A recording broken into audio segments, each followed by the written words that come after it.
Olá, tudo bem? Gostou da minha máscara? Estilosa, né? Que tal?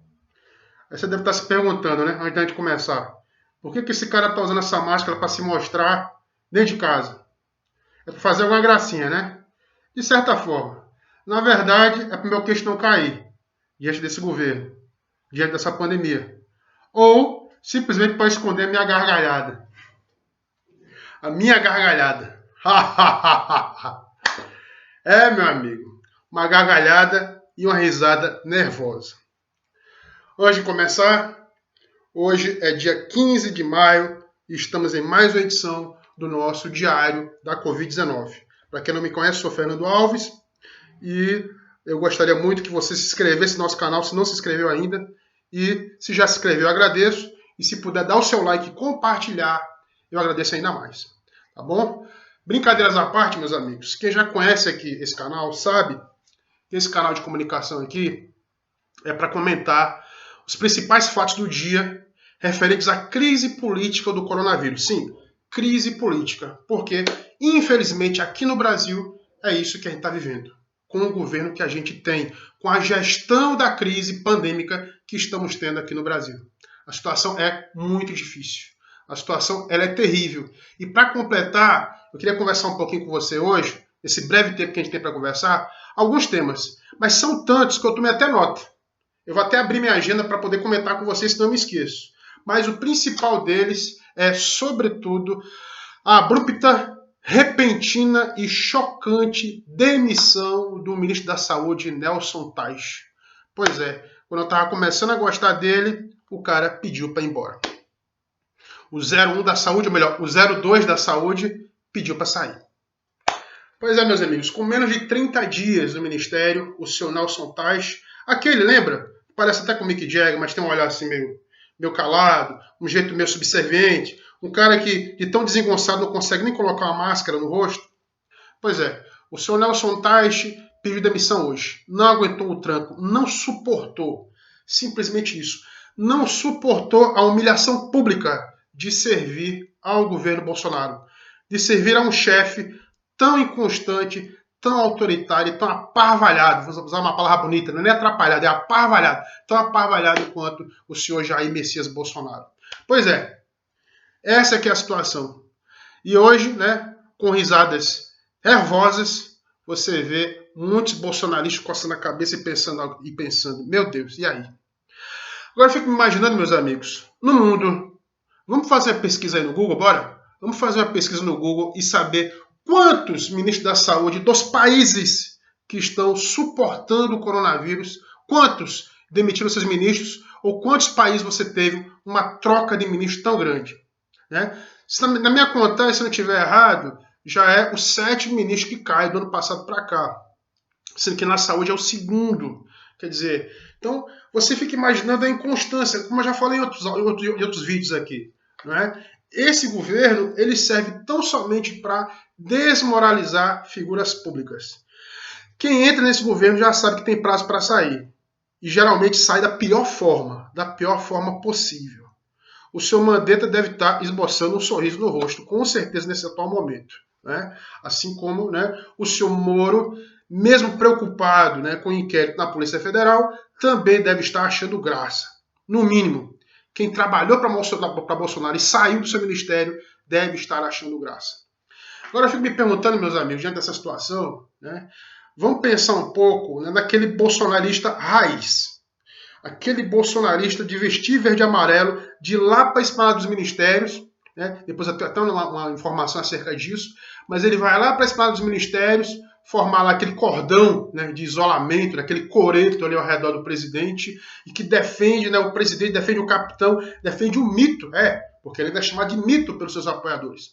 Defende o mito de forma apaixonada, segundo, né, o cineasta Daniel Filho, né, ex-marido da atual secretária de Cultura, Regina Duarte.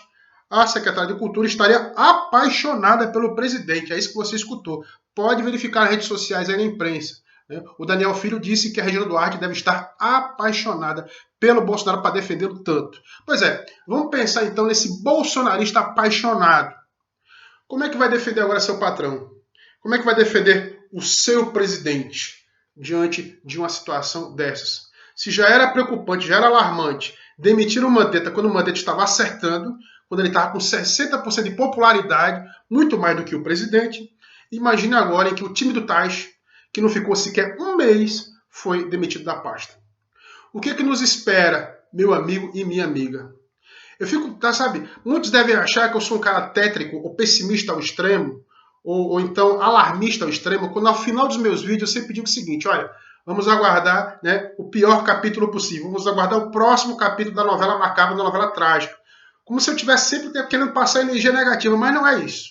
Na verdade, eu tenho que explicar a esse meu amigo bolsonarista apaixonado que a culpa do governo não estar dando certo não é por conta dos opositores do presidente, não é culpa da esquerda, não é culpa dos jornalistas, não é culpa da Globo Lixo ou da CNN Lixo, não é culpa de nenhum dos conspiradores, daqueles que conspiram contra o presidente. Sim, porque o presidente, né, ele quer bancar um Jânio Quadros do século XXI.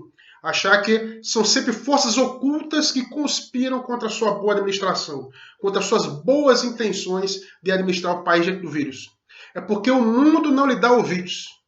Bolsonaro, na verdade, seria, para os seus apaixonados militantes, um incompreendido. O herói incompreendido diante de um mundo não compreensivo, ou não compreensível. Pois é, meus amigos, essa que é a situação.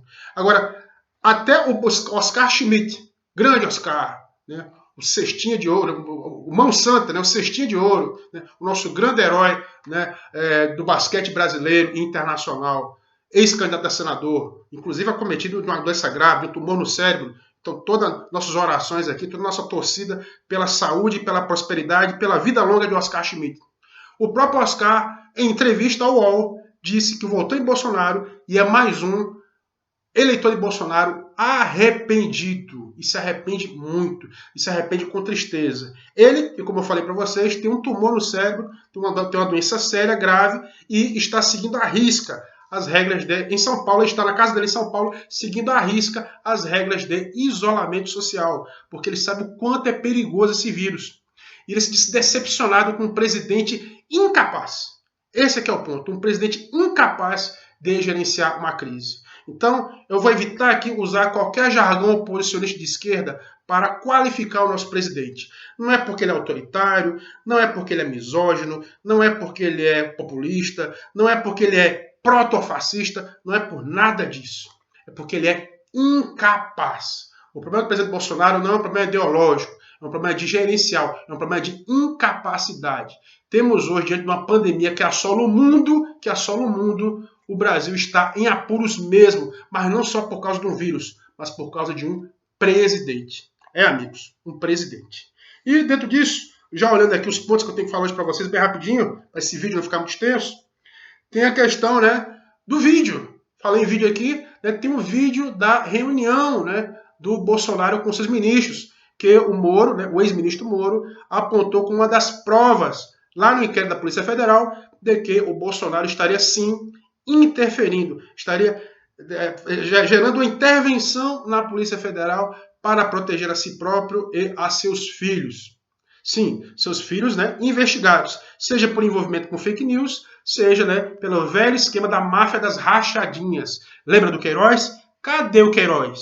Cadê o Queiroz, seu Flávio Bolsonaro?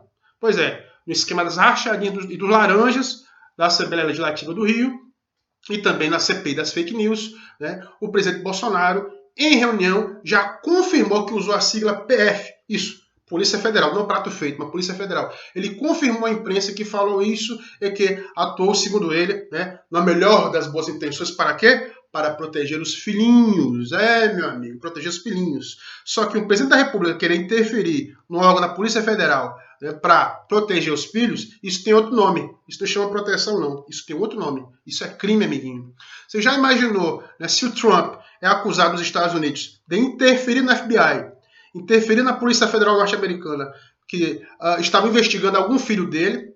Já pensou o que poderia acontecer? Pois é. O ex-ministro Delfim Neto disse à imprensa, né, isso foi reportado hoje, né, pela CBN, de que o Brasil, né, com a divulgação desse vídeo, o Brasil caminha para um opróbrio internacional. Que palavra, né? Opróbrio. Fazia muito tempo que eu não escutava essa palavra. Né? E vamos buscar no dicionário, né? O que significa um opróbrio? Ao pé da letra, um opróbrio é uma desgraça. Mas não é qualquer desgraça. É uma desgraça da grossa. É uma desgraça pública. É uma grande desgraça pública. E o Delfim Neto diz que o país está sujeito a esse opróbrio, junto à comunidade internacional. Segundo Delfim Neto, após a divulgação desse vídeo, o Brasil não tem mais respeitabilidade alguma. O Brasil, enquanto nação, fica desmoralizado de vez entre os demais países do mundo. Já pensou que coisa boa, né? Você que votou 17 nessa eleição a presidente, hein? Diz aí. Você apertou sua teclinha no 17, apertou 17 para meses depois, ou para um ano e meio depois, diante de uma pandemia que matou, né? Já está matando quase 14 mil pessoas. Você tem o Brasil totalmente desmoralizado. Meu amigo, porque vá consultar a imprensa internacional, vá conversar com algum amigo seu gringo lá no exterior, para ver qual é a imagem que eles têm no Brasil. Eu tenho um amigo francês, por exemplo, que me diz que lá na França, né, a imagem do país é das piores possíveis. E que lá eles já conhecem, né, Bolsonaro como Bozo le clown. Bozo, o palhaço. E não é aquele palhaço que me animava quando eu era criança, né, na televisão. Aquele palhaço norte-americano, não. É o palhaço macabro. Esse palhaço aí, meu amigo, tá pior que o Pennywise daquele filme Haiti, a coisa. Tá complicado, meu amigo. Então, para completar, além dessa questão desse vídeo, nós temos a questão da guerra. Sim, eu não poderia deixar de falar nisso. Até porque, né, em relação ao primeiro ponto que eu falei para vocês, está se cogitando, né, de um general, na verdade um general já está interinamente na função de ministro da Saúde, com a demissão do Taixa. A gente não sabe ainda se o general vai ser efetivado. Mas com isso, Bolsonaro colocaria mais um general dentro do seu ministério. Daqui a pouco nós vamos ter, né, no Exército Brancaleone, né, nós vamos ter lá Bolsonaro com seu soldadinho de chumbo, a gente vai ter a República das Bananas perfeita. A gente vai aparecer aqui, né, uma Guatemala na década de 80. Né? A gente vai ter, né, uma junta militar governando e um governo só de militares. Já pensou que beleza? Vai ganhar do Maduro, viu? O Bolsonaro vai ganhar do Maduro, em quantidade de ministros generais. Agora, será que isso é bom para a economia? Com o dólar já indo a quase R$6? E se o Bolsonaro não cair e permanecer, eu não duvido nada, meus amigos, que o dólar até o final do ano chegue a R$10. R$10. Você já pensou? Hein? A crise, o tamanho da crise, a crise se revela, né, na desvalorização da moeda. A crise se revela, então, na nossa desmonetarização. E até lá, eu não sei se o baixinho Paulo Guedes vai se manter. Pois é, mas sem fugir do assunto, falando de guerra. Numa reunião ontem, né, com os empresários, sim, que agora, né, os principais soldados do Bolsonaro, fora aqueles que estão no meio militar, são os empresários. Né? Os empresários que estão, né, andando para a pandemia. Né? São aqueles que entendem que o isolamento é totalmente supérfluo, que não é necessário, que trabalhador quer sustentar sua família, tem que sair mesmo na rua e se contaminar. Problema dele, a questão é que a economia não pode parar, o capital tem que continuar circulando. Pois é, em reunião com os empresários, o presidente Bolsonaro disse que os empresários no Brasil todo têm que declarar, essa que foi a palavra, guerra, declarar guerra aos governadores. Não se trata mais, amiguinho, de simples carreatas com bolsonaristas vestidos de verde e amarelo, pedindo as 5 e saindo na rua para abrir o comércio. Os próprios empresários foram conclamados pelo presidente da República para iniciar uma guerra contra os governadores. Agora, será que Bolsonaro, que já foi capitão do Exército, será que ele é um bom militar? Eu só me lembro aqui, meus amigos, de uma obra clássica da guerra. Uma obra clássica que saiu no século XIX, publicada, né, pelo estrategista militar prussiano Karl von Clausewitz. O Clausewitz narra em suas memórias as guerras napoleônicas. E, para isso, ele se valeu de um manual que é utilizado até hoje nas academias militares, o Livro da Guerra. É aquele que tem aquela frase célebre, né, dizendo que a guerra é a política por outros meios. Será que é isso que o Bolsonaro está querendo? Insuflando os empresários contra os governadores? Só que também tem uma outra frase sábia do Clausewitz que diz mais ou menos o seguinte: sabe qual é o inimigo de um bom plano? O sonho de um plano perfeito. Pois é, o Clausewitz tem essa frase. Então, você sonhar com um plano perfeito talvez seja, né, a razão da sua desgraça, a razão do seu opróbrio, a razão da sua derrota. E de repente Bolsonaro tem como plano perfeito unir empresários para derrubar governadores, ele pode sim ele cair do cavalo na mesma posição que Napoleão perdeu a guerra. Pois é, meus amigos e minhas amigas, esta é a situação, este é o caos que estamos vivendo, né, diante aí deste governo. E eu pergunto mais uma vez, meu amigo bolsonarista, valeu a pena? Ou será que você vai ter que ouvir aquela frase que você já deve ter escutado e eu vou aqui repetir com todos os pontos de exclamação? Eu avisei. Eu avisei. E Deus que nos proteja. Um forte abraço, amigos, e até o próximo capítulo, mais uma vez, dessa novela viral e bolsonarista. Tchau.